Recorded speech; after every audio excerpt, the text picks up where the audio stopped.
Oi, eu tava com saudade de vir aqui gravar alguma coisa e conversar com vocês. Eu fiquei uma semana sem gravar nada. Não é porque eu estava ocupado, é porque realmente eu não tinha assunto. Eu não gosto de vir falar blá blá blá do vazio, então eu prefiro não gravar nada, né? Quem não tem nada para dizer, fique calado, que, que calado é um poeta, né? Mas diante das coisas que têm acontecido, diante dos episódios cada vez mais acelerados, eu me sinto na obrigação de também tecer um comentário, de levar aquelas pessoas que gostam do que eu falo, uma mensagem de esperança, mas também de alerta. Então, o que é essa mescla de alerta com esperança? Se eu disser o seguinte: não entra nessa trilha ali, que ali tem uma cobra, tá? Eu estou assustando a pessoa, estou aterrorizando a pessoa. Mas vai por aquela outra trilha lá, porque lá é tranquilo. Então eu estou dando uma esperança. Então eu acho que todo alerta tem que vir com uma esperança junto, senão ele vira terrorismo, né? Então a gente vê, está cada vez mais poluído, né? A internet, o algoritmo também não ajuda em nada. Você abre um YouTube, por exemplo, ou liga uma televisão no noticiário e catástrofe, catástrofe, catástrofe, catástrofe. Tá bem. Então, o que significa isso? O que representa isso dentro da linguagem escatológica? O que representa isso dentro do nosso dia a dia?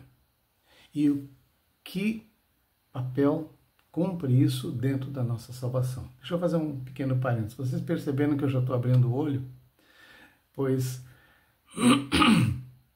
contrário ao que me disseram os médicos, que eu não iria mais enxergar com esse olho, tá? Que talvez só mediante cirurgia, que não tinha, enfim, encaminharam para fisioterapia, mas não existe um fisioterapeuta especializado em olho aqui em Santa Catarina. Então lembra que eu já disse para vocês, eu saí conformado de lá. Bom, eu tô cego no olho, cego, mas eu tenho outro que tá bom também. Só que, felizmente, médico não acerta tudo.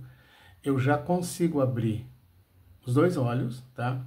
Eu já consigo mexer para o lado esquerdo, que estava travado, o olho direito, e mais, eu vejo tudo duplo, né? Só que tem um detalhe, eu já consigo fixar o olhar. Por exemplo, nesse momento, eu estou vendo uma câmera só, eu estou vendo um objeto só, eu tenho que fixar o olhar, se eu mudar, já dobra, tá? Então, eu tenho que fechar o olho, procurar outro objeto, fixar naquele objeto, tá? Ou seja, mas é uma fixação vamos dizer assim, do nervo óptico, não mexe o olho, ele como se fosse o zoom da lente se ajustando. Graças a Deus por isso. Eu não sei até onde vai chegar isso aí, mas agora eu estou bastante esperançoso de que eu ainda vou voltar a dirigir, tá? Deus seja louvado por isso. Obrigado pelas orações de todos que oraram por mim, e obrigado primeiramente a Deus por cada vitória do dia. Vamos voltar. E isso que eu acabei de falar está dentro do contexto que eu vou dizer. Bom, o livro de Lamentações do profeta Jeremias, capítulo 3, verso 22 a 25, diz assim, eu vou colocar aqui embaixo depois esse verso, tá? As misericórdias do Senhor são a causa de não sermos consumidos, porque as suas misericórdias não têm fim. Renovam-se cada manhã. Grande é a tua fidelidade. A minha porção é o Senhor, diz a minha alma. Portanto, esperarei nele. Bom é o Senhor para os que esperam por ele, para a alma que o busca. Esse verso é muito confortador, porque ele está falando aqui, enquanto, por exemplo, o Salmo 8 diz assim, que os céus e a terra são obras das mãos de Deus, nós estamos falando dos céus, os céus que nós conhecemos, que nós imaginamos que conhecemos, que agora esses telescópios, o Hubble e esse outro aí que eu esqueci o nome, eles eles ficam perscrutando, eles ficam esquadrinhando, vasculhando as vastidões do universo, né? Me faz lembrar que há 100 anos atrás, por exemplo, 100 anos atrás seria 1925. A minha avó nasceu em 1911, portanto, ainda depois do nascimento da minha avó, se acreditava, não é que se acreditava, se tinha certeza de que existia uma única galáxia, que é a Via Láctea, a nossa galáxia, né? onde está o nosso e outros sistemas solares, dentro da Via Láctea. Muito bem. Os cientistas, pelos seus cálculos, tá? Acreditavam que poderiam existir outras galáxias, mas até então o que se viam eram manchas nebulosas que acreditavam que era apenas gás no espaço, sei lá, o que fosse, e isso há 100 anos atrás. Com o avanço da tecnologia, desses novos telescópios, supertelescópios no espaço,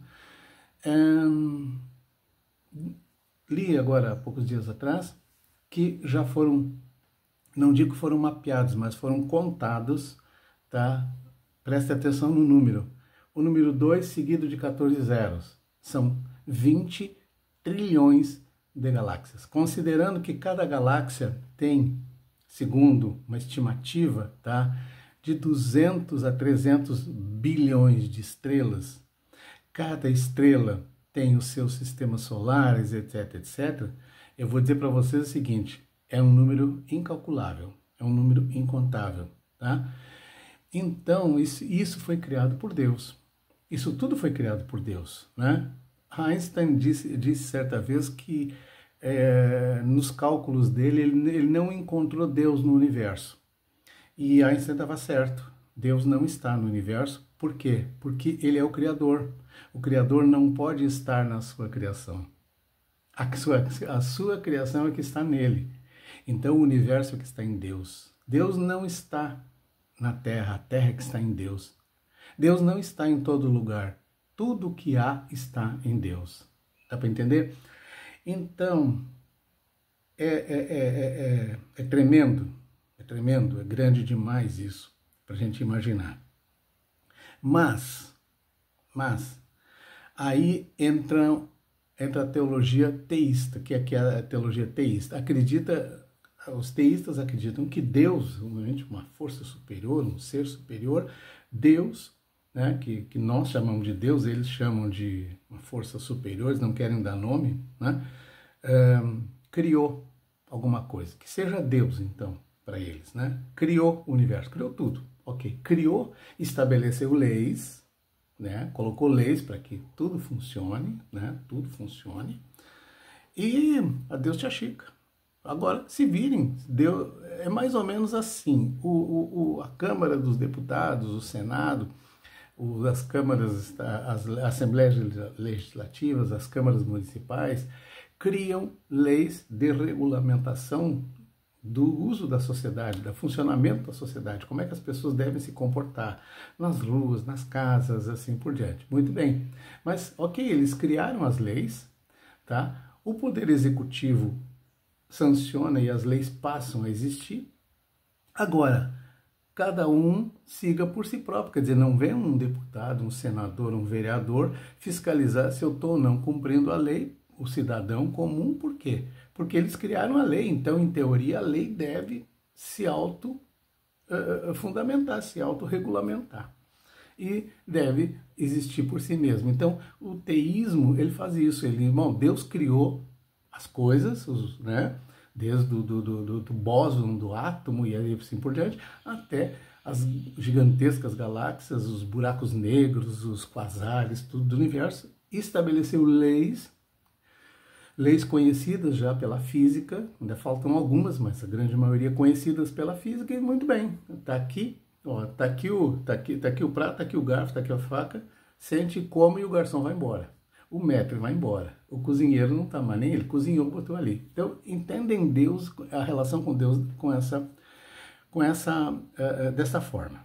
Então, significa o seguinte, nesse pensamento, não adianta eu ficar procurando a Deus, Deus deu lei para mim, eu tenho que cumprir essa lei, eu tenho que existir por mim mesmo, tenho que fazer as coisas acontecerem por mim mesmo. Nesse ponto mora a esperança, é nessa linha que morre a esperança. Porque se eu não consigo ver adiante dos meus olhos, eu com um olho e meio, né? Não consigo ver adiante dos meus olhos, se eu não consigo ouvir além da minha capacidade, se eu não consigo andar além das minhas pernas, abraçar além dos meus braços, né? Tomar aquilo que excede o tamanho das minhas mãos, das minhas forças. Como que eu posso andar num mundo em que tudo é pesado, em que tudo é longe, em que tudo é distante, em que tudo é difícil? Como que eu posso fazer se eu estiver sozinho? Então, aí tem um problema. Aí tem um problema, porque se eu não tenho esperança, aí, no momento que tira a esperança, fica um vazio, fica um buraco vazio. Onde entra um buraco vazio, a esperança saiu, entra o desespero. Ele não fica ali vazio, ele é preenchido pelo desespero. Pela falta de esperança, nada mais é do que desespero. Então, como que fica essa situação? Aí, dia dessa semana, eu comentei com minha esposa isso sobre a questão das 20 trilhões de galáxias. E ela disse assim, olha, eu não quero ser blasfemo, eu não quero, sabe, eu não quero perder a minha esperança, mas eu fico pensando, esse Deus que tão grande, tão majestoso, tão maravilhoso, mas que criou todas essas coisas, será que ele está se preocupando? Será que ele está me ouvindo mesmo? Será que ele está se preocupando comigo? Sabe? Ela sabe que sim, mas a gente bate aquele sentimento, parece que a nossa oração não passa, né, do teto, parece que a nossa oração fica trancada dentro das paredes. Será que Deus está me ouvindo mesmo? Será que Deus... O que Deus quer comigo? Eu que não sou nada, eu que logo amanhã vou morrer, vou para baixo da terra e viro poeira. O que Deus quer comigo? O que Deus pensa de mim? Eu não respondi nada. Não respondi nada. Eu levei para a cama o assunto, para as minhas orações e fui dormir. No dia seguinte eu chamei ela e disse, Nadir, deixa eu te falar uma coisa. Se tu tem... Digamos que tu seja dona da floresta amazônica. É muita árvore, é muito mato, é muito brejo que tem lá, muito rio, muito tudo, né? A floresta amazônica é tua, é tudo teu, tá? Mas tu ganha de presente uma orquídeazinha, simples, delicada. Não tem flor mais delicada que a orquídea para cuidar. É muito difícil cuidar de uma orquídea. Ela tem uma dentro que ganhou já há uns 2 anos, 3 anos, esse ano que ela floresceu de novo. Né? Então é muito difícil cuidar de uma orquídea. Então ela tem uma orquídeazinha. E ela cuida com muito carinho, ela cuida a quantidade de água que coloca, ela cuida a quantidade de nutrientes que coloca, a posição em relação ao sol. Enfim, é muito delicado uma orquídea. E eu disse para ela, e tu tem um apego muito grande com essa orquídea, porque ela é tua, ela é delicada, tu ganhou de presente de aniversário da nossa filha, ela é importante para ti. Então, nesse momento, a floresta amazônica continua sendo tua, mas tu não está pensando nela. Tu está pensando na tua orquídea, porque naquele momento é a tua orquídea que precisa de ti, é a tua orquídea que precisa da tua presença. Aí eu citei que Jesus disse o seguinte, que um pastor tinha 100 ovelhas, mas uma desapareceu. Uma não voltou à noite para o aprisco, para onde estava o rebanho, aos cuidados do pastor, ali dentro do curral. Então, o que o pastor fez? Ele passou a tranca na porta para que elas ficassem em segurança lá dentro, para que os lobos, os leões não entrassem, e ele saiu no meio da noite, com o seu cajado, com a sua lanterna, a sua lamparina, né? Em busca dessa ovelha perdida.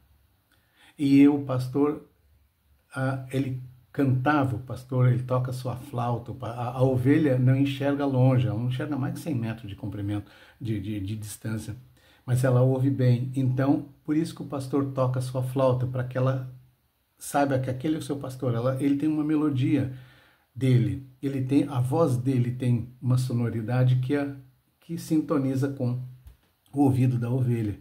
Então ele vai cantando, ele vai tocando a flauta, ele vai falando, ele vai chamando. Quando ela reconhece que é ele, ela dá o balido dela, bé, né? Onde ela estiver, ela pode ter caído em uma vala, pode ter caído em uma fenda, ela pode estar apavorada, ela reconhece a voz do seu pastor e ela então diz, ó, eu estou aqui. E o pastor vai lá e com o cajado é aquele gancho, né, aquela vara comprida, né, com o cajado ele engancha ela, engata, né, embaixo dos bracinhos dela e puxa ela para cima, põe ela no colo, afaga ela, e aí o Salmo 23 diz assim, o Senhor é meu pastor. E aí tem uma tradução errada. A tradução errada diz assim, nada me faltará. Está errada a tradução. A tradução é, o Senhor é meu pastor e não me faltará. Ele nunca vai me faltar. Então, o Senhor é meu pastor e não me faltará. Ele me faz deitar em pastos verdejantes. Leva-me para junto das águas de descanso, né? Ainda que eu ande pelo vale da sombra da morte, não temerei mal nenhum, porque tu estás comigo. A tua vara, o teu cajado me consolam. Prepara-me uma mesa na frente dos meus inimigos, unge a minha cabeça com óleo, o meu cálice transborda. Bondade e misericórdia certamente me seguirão todos os dias da minha vida e habitarei na casa do Senhor por longos dias. Então, Deus é o bom pastor. Jesus disse assim, se o pastor tiver 100 ovelhas, não estou repetindo a história, estou complementando, qual é a ovelha mais importante para ele naquele momento? É a ovelha perdida. É a ovelha que não está junto das demais. Queridos, nós vimos agora, estamos acompanhando uma tragédia muito grande que está acontecendo em Los Angeles, né? Onde ela tem características muito estranhas. Né? A imprensa chama de apocalípticas, mas a imprensa nem sabe, uma grande maioria da imprensa nem sabe o que significa apocalíptico. Apocalíptico significa aquilo que foi revelado. Então, apocalíptico não é a catástrofe. Apocalíptico é aquilo que é revelado acerca da catástrofe, acerca das coisas que vão acontecer. Primeira catástrofe, o julgamento dos ímpios, julgamento dos maus e depois a redenção. O julgamento de todos, na verdade, e depois a redenção. Depois a ressurreição e depois a vida eterna. Isto é o contexto do Apocalipse. Então, a gente pergunta o seguinte, será isso um juízo de Deus? Nós passamos por uma tragédia muito recente, inversamente diferente nas causas. Uma foi por água, outra foi por fogo. Né? Se eu fosse místico, eu diria, ó, os elementos da natureza estão agindo, água, fogo, né? Terra desmoronando, ar, quer dizer, mas eu não sou. Eu sou temente a Deus, essas besteiras não passam pela minha cabeça. Mas foi só um comentário, nem é para ser engraçado. Eu quero dizer o seguinte, Lamentações 3, 22 a 25, as misericórdias do Senhor são a causa de não sermos consumidos. As pessoas perguntam, isso é um juízo de Deus? O juízo de Deus não é Deus jogando fogo do céu. Eu acabei de ver um videozinho que um piloto de helicóptero mostra lá para o lado de Los Angeles uma labareda de fogo descendo do céu, tá? Ou seja, o raio cai de uma determinada figura, determinada imagem, mas ali era literalmente uma labareda de fogo descendo do céu. Claro que isso tem que considerar o efeito das nuvens, a dispersão da energia, a forma do clarão, ela faz parecer, é uma pareidolia, faz parecer. Então eu não estou dizendo que caiu fogo do céu em Los Angeles. Mas tem um outro episódio que aconteceu lá, um vento de 160 km por hora passou pelo lugar onde havia fogo e veio uma língua de fogo lambendo a cidade por um vento de 160 km por hora. Uma coisa é certa, eu não sei se isso é um juízo de Deus, eu não sei dizer se isso é uma fatalidade da natureza, um acontecimento fortuito. Por exemplo, a cidade de São Francisco, se eu não me engano, em 1910 foi totalmente destruída por um incêndio, e nós temos várias catástrofes desta forma. Mas eu quero analisar o comportamento da cidade, eu quero analisar o comportamento do mundo diante de determinadas catástrofes que a Bíblia determina como juízos. Por exemplo, quando a Bíblia diz que a humanidade se tornou má, os homens se tornaram maus, perversos, impiedosos, Deus manda um dilúvio para exterminar. Então, os juízos estão sempre associados a conjunto, né? O juízo, até existe o juízo pessoal, mas é muito, são fatos muito isolados. Quando a Bíblia fala em juízos, ela está dizendo o seguinte: a cidade pecou. Institucionalmente a cidade pecou. Não quer dizer que cheio de pecador o mundo está, mas não quer dizer que as pessoas individualmente pecaram por sua conta. Quer dizer que institucionalmente o pecado dominou, o pecado tomou conta ali. Então, vamos fazer uma análise de Hollywood. Ah, não, mas Hollywood fez muitos filmes terríveis mesmo. Fez O Exorcista, fez, sei lá, outros filmes sanguinários e tal. Aí alguém diz assim, não, mas pera um pouquinho, fez filmes religiosos também, fez Os 10 Mandamentos, o Mel Gibson fez A Paixão de Cristo, né? Vamos analisar só esses 2 filmes, 10 Mandamentos, bilheteria fantástica, né? Quanto dessa bilheteria foi destinado para ajudar os pobres? Quanto dessa bilheteria foi destinada para ajudar hospitais, os enfermos, o órfão, a viúva, o estrangeiro, seja nos Estados Unidos, seja em qualquer outra parte do mundo? Paixão de Cristo, de Mel Gibson. O que o diretor, o cineasta explorou? Sangue, violência. Ele colocou, ele chegou a criar alguma coisa que ficou muito tênue a linha com o antissemitismo. Então, violência, explorou a violência. Ele não explorou a mensagem de Jesus, não explorou a mensagem do Messias, a esperança da ressurreição. Ele explorou sangue e violência nos mínimos detalhes. Bilheteria fantástica, bilionária.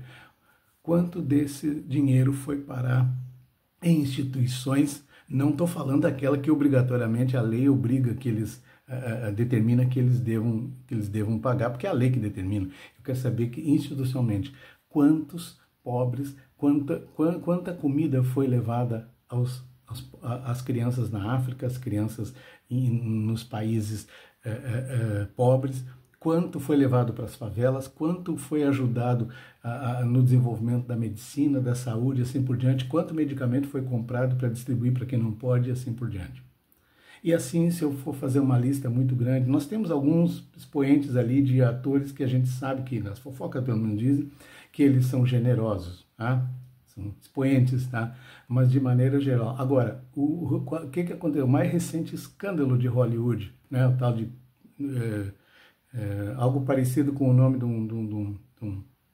um personagem de humor brasileiro, não vou citar o nome, mas todo mundo sabe, né? Os escândalos, e aí a rede de escândalos são esses atores conhecidos, pessoas que às vezes fazem papéis de santos, pessoas que fazem papéis aparentemente de bons, tá?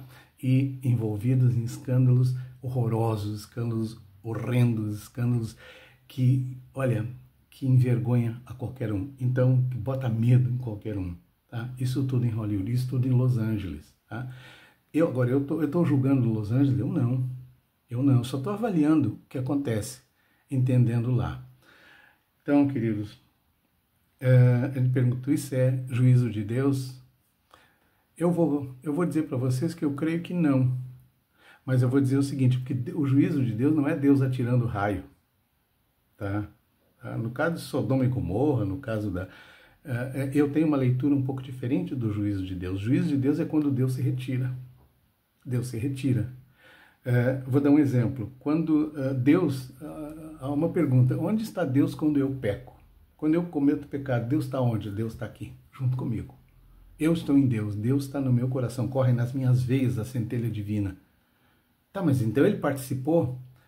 Ele estava junto. E ele viu. Mas ele viu depois o meu arrependimento. Então... Desculpa. Quando Deus determina, olha, ele pecou. E a Bíblia diz aqui, a alma que pecar morrerá. Então, eu estava destinado à morte. Ok, o anjo da morte recebeu um recado, recebeu uma ordem, então eu vou cumprir. Eu vou mandar o Paulo para o reino dos mortos. Só que nesse ínterim eu me arrependi.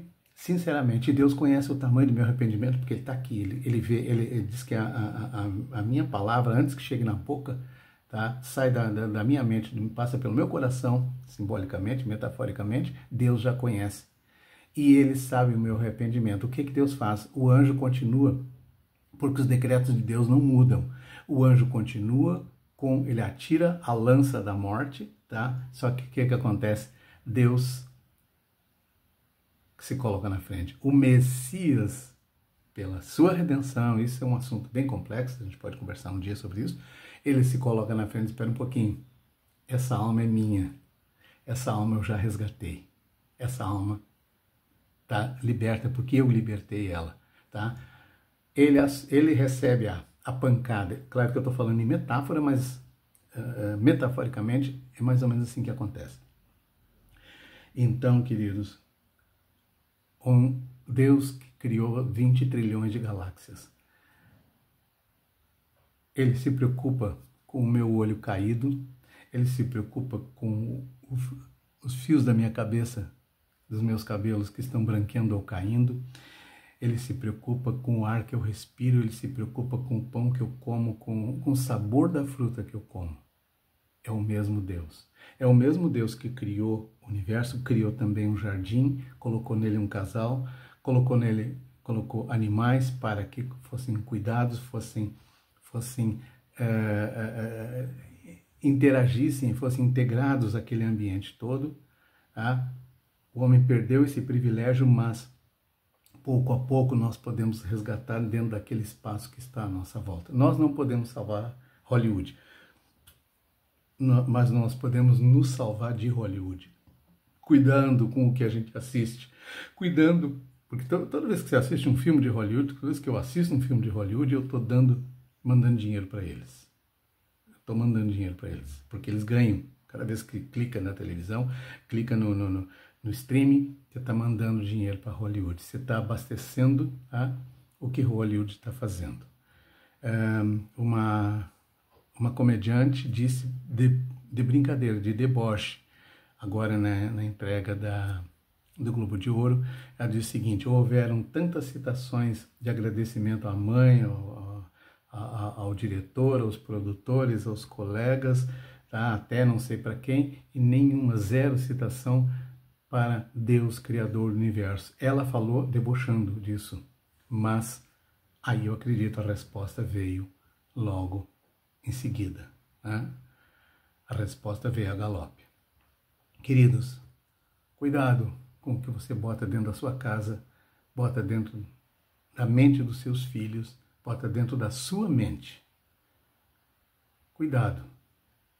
Mas,